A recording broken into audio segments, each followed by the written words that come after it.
Olá, investidores, tudo bem com vocês? Bem-vindos a mais um vídeo e como pedido, o Vinícius está de volta. Prazer, Vinícius. Obrigado pelo convite de novo, João. Hoje quis trazer o Vini para conversar um pouco com você sobre renda fixa. Eu, particularmente, comecei por renda fixa há muito tempo, investi apenas em renda fixa e aí queria perguntar para o Vini a primeira questão. Tá? Antes disso, se quiser se apresentar, Vini, contar um pouquinho sobre você, onde trabalhou, etc., fica à vontade. Bom, primeiro eu queria agradecer seu convite aqui para participar desse vídeo aqui no canal. Eu sou usuário assíduo aqui do Status Invest, uso muito, inclusive o Status Invest tem funcionalidades de renda fixa, mais voltadas ali para os títulos públicos. E como o João falou, eu sou especialista de renda fixa aqui na Suno. A gente trabalha aqui na área de análise, também em áreas separadas, divididas por classe de ativo, mas a gente trabalha junto aqui. E acho que o vídeo de hoje vai ser bacana para quem tem interesse ou até tem uma parcela da carteira em renda fixa, grande parte dos brasileiros tem. Acho que é bem interessante da gente explorar alguns conceitos aqui. Ótimo, até interessante que eu fiz análise de carteira de alguns inscritos e dentre eles teve alguns que não tiveram renda fixa, não tinham renda fixa. Eu até falei, pessoal, comprem um pouco de renda fixa que faz sentido essa diversificação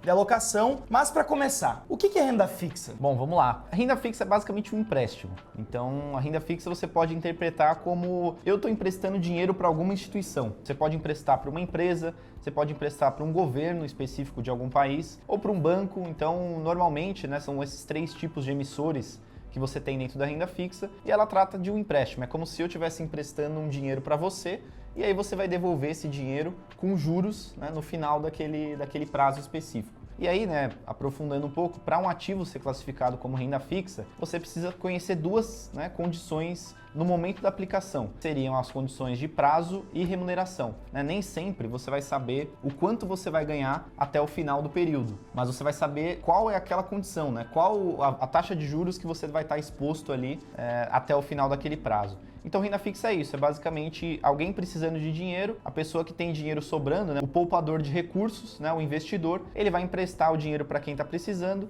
e depois retorna esse capital com juros no prazo estipulado que vai ser combinado. Ótimo, então tem vários tipos de juros aí dentro, Quais são os principais tipos de renda fixa? Quais são as peculiaridades entre eles? Porque eu vejo que muitos investidores acabam por falar a renda fixa, mas na verdade é a mesma coisa que a renda variável. A gente tem ações, fundos imobiliários, investimentos internacionais, então a renda fixa também ela acaba por abrir um leque de opções, Quais são os principais? Exatamente. Eu costumo dizer que na renda fixa o número mágico é 3. Então, muitas coisas dentro da renda fixa são divididas em 3, Uma delas é a remuneração. Então, os mais comuns aqui no Brasil, são os títulos pré-fixados, os pós-fixados e os indexados à inflação. Então, no caso dos pré-fixados, como o próprio nome diz, é aquela taxa de juros que você combina, Eu posso combinar com você que eu vou te emprestar um dinheiro a 10% ao ano. Então você sabe que no final de 2 anos, por exemplo, você vai me devolver o dinheiro que eu te emprestei, corrigido a regime de juros compostos a 10% ao ano. Esse é o título pré-fixado, você já sabe quanto você vai ganhar. No caso dos pós-fixados, aí você já não tem certeza absoluta do quanto você vai ganhar, mas você sabe que você vai ter uma taxa, um indexador por trás. Normalmente, essa taxa de juros que está como indexador ali, é o CDI ou a Selic, que hoje também são muito próximos, uma diferença de mais ou menos 0,10% ao ano, então é uma diferença bem pequena. E nesses títulos você sabe que você vai render a variação do CDI, então se o CDI subir, você vai ter um rendimento maior, se o CDI cair, você vai ter um rendimento menor, não negativo, mas menor.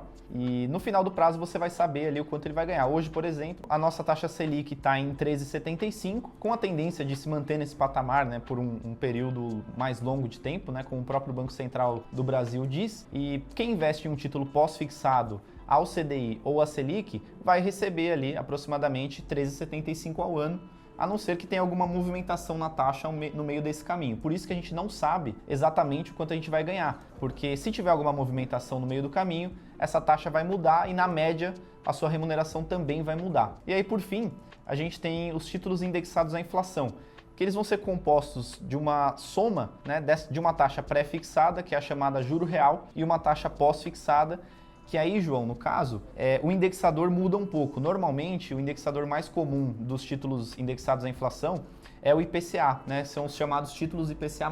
E eles corrigem, né, a variação do IPCA, que é o nosso índice oficial de inflação do governo. Então, a parte pré-fixada desse título IPCA+, ela é chamada de juro real porque ele já está rendendo acima da inflação, né, acima do IPCA. Então esses são os três tipos mais utilizados aqui no Brasil, né? O título pré, o título pós-fixado ao CDI ou à Selic e o título indexado à inflação, que o mais comum acaba sendo o IPCA+, mas também existe o IGPM, né? Que é a inflação do atacado, ali, a inflação do aluguel, mas o mais comum mesmo é o IPCA+. Ótimo. E tem muita gente que está começando, inclusive se você está começando, investe em renda fixa, coloca aí nos comentários. Uma dúvida bastante comum que eu vejo o pessoal comentar bastante é: eu compro uma, compro duas, compro três, como é que eu faço essa alocação? Boa pergunta, e acho que na renda fixa não é diferente de você pensar numa carteira global. Numa carteira diversificada, eu costumo não tratar a renda fixa como uma só, né? Até o exemplo que você deu. Muita gente fala que a renda fixa é como se fosse uma coisa só. Mas é interessante você dividir também a sua carteira em pré-fixados, né? Na classe de renda fixa pré, a classe de renda fixa pós-fixada e a classe indexada à inflação.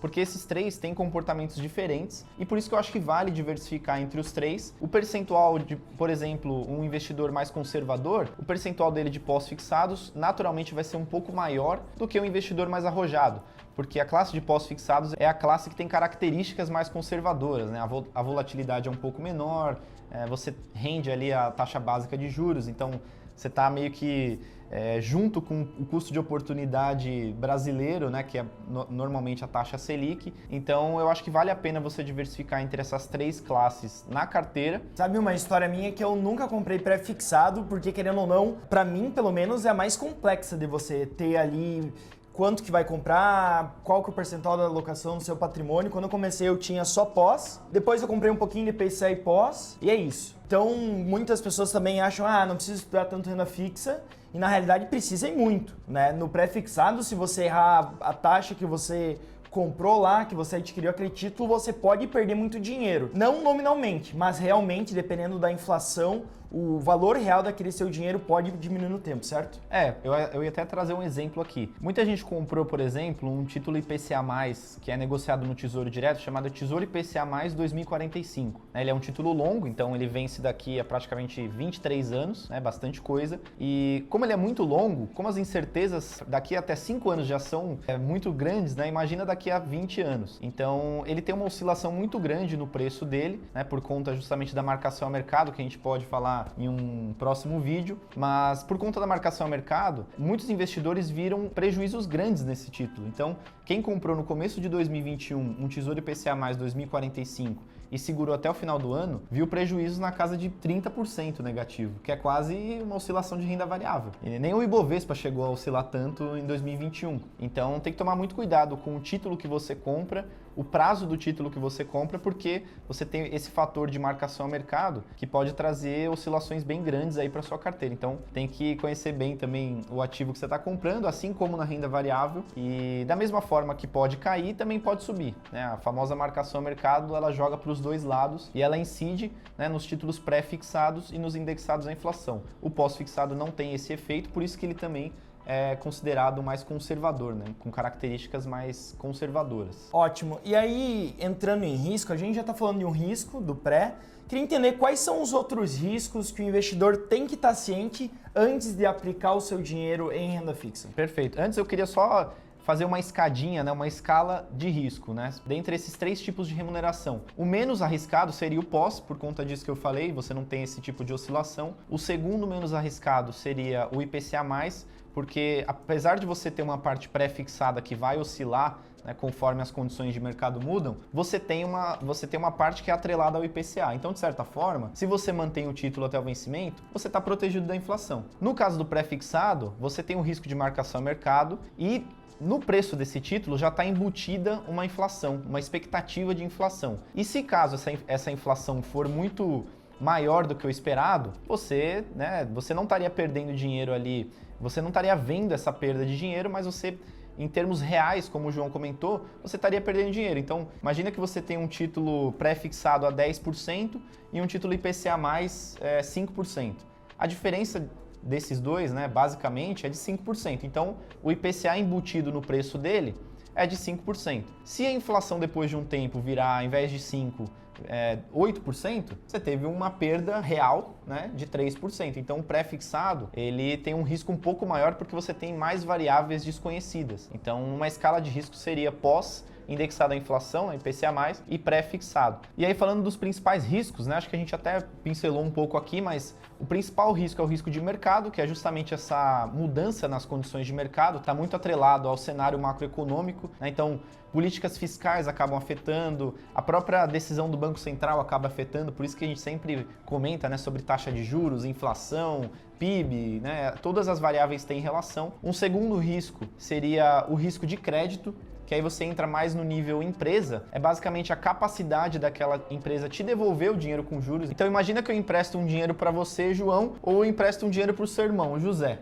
O José tem um risco muito maior de não me pagar, justo? Eu concordo plenamente. Então, o risco de crédito do José, o irmão do João, é muito maior, então naturalmente eu vou cobrar uma taxa de juros maior do José e uma taxa de juros menor para o João. Então o risco de crédito está atrelado a isso, a capacidade daquela empresa, né, daquela outra parte, me pagar justamente o que ela combinou. Um terceiro e último risco, né, é o risco de liquidez. Né? O Tesouro Direto tem bastante liquidez. Se você compra um título lá, você pode vender, porque o Tesouro ele garante, né, a recompra daquele título, mas você tem alguns tipos que você pode não ter tanta liquidez, que seria um caso de um título bancário, de um título corporativo que não tem muita negociação, então também é importante ficar atento a isso, porque às vezes, se você comprar um título que não tem liquidez, depois se você quiser vender antecipadamente, você pode ter um spread, né, que seria quase como uma multa e que pode impactar a sua rentabilidade de forma negativa. Então, os três principais eu diria que são esses: mercado, crédito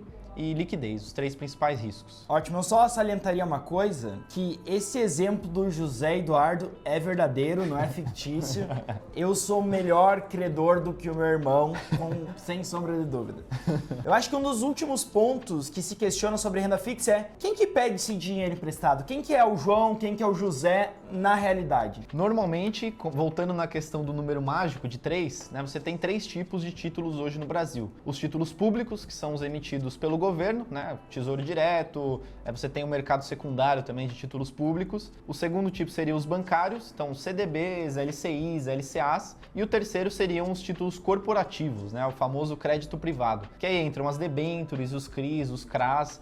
Os CRIs, por exemplo, estão dentro de muitos fundos imobiliários, né? Os fundos imobiliários de papel, eles compram CRIs e LCIs. Então a renda fixa ela atua em vários mercados. Né? As debêntures, por exemplo, são empresas captando recursos. Então a diferença, inclusive, acho que é um ponto bacana de levantar, né? A diferença de você comprar uma debênture ou uma ação de uma empresa. Então, no caso da debênture, eu sou basicamente um credor daquela empresa. Eu só espero que ela me devolva os juros que ela combinou. No caso de você comprar uma ação, né, da empresa, virar um acionista, já é um pouco diferente, certo? Exato, porque o que acontece, né? Se uma empresa falir ou estiver próxima de falir, ela vai priorizar pagar os seus credores, tá? E aí só depois que vai sobrar o dinheiro para nós acionistas. Então tem essa questão também de diferenciação entre você ser um credor e você ser o acionista da empresa. Perfeito. Um outro ponto interessante que eu vejo o pessoal comentar é: pô, João, não quero saber de renda fixa, eu só invisto em ações. E no final do dia, você investindo em ações, querendo ou não, você também está exposto à renda fixa. Porque as empresas, elas têm dívida e a dívida está indexada a IPCA, está indexada a CDI. Isso também é dívida e essa dívida está indexada a algum tipo de renda fixa, por assim dizer. Então acaba que tudo se combina no final do dia, certo, Vini? Concordo, e isso explica também o movimento de muitos setores que a gente viu na Bolsa nos últimos 2 anos, que foi quando a nossa Selic saiu de 2% para 13,75%. Você vê ações do setor de varejo caindo bastante, porque, querendo ou não, você aumentar a taxa de juros, você está diminuindo o consumo da população, né? Se torna menos atrativo você consumir. E no caso de bancos, seguradoras, por exemplo, é o contrário. Muita gente corre para os bancos, corre para ativos financeiros, né, de setor financeiro, porque aí você tem uma vantagem, né? O banco, quando a taxa de juros está maior, teoricamente ele consegue também repassar aumentar, né? Repassar essa margem de lucro. Então, acho que os setores também dizem bastante sobre o momento que a gente está vivendo, e a renda fixa, como o João bem falou, acho que acaba impactando vários outros mercados, né? Não é à toa que é um mercado trilionário aqui no Brasil e é um maior mercado se a gente pegar Estados Unidos, Europa, enfim, vários países aí do mundo. Então é isso, pessoal. Obrigado, Vini, pela participação. Acho que agregou muito para esse bate-papo sobre renda fixa, sobre ações também, porque acaba estar incorporado lá dentro. Se inscreve no canal, deixa um like E siga o Vini no Instagram também. Qual que é o seu Instagram, Vini? @ViniciusMRomano. É isso, siga o Vini no Instagram. Vai deixar aqui. A gente vai deixar aqui na descrição, vai estar aqui também, aqui embaixo, o Instagram do Vini, segue ele lá. Deixa nos comentários se você quer que eu chame o Vini mais vezes, se você investe em renda fixa. E é isso, forte abraço a todos, até o próximo vídeo.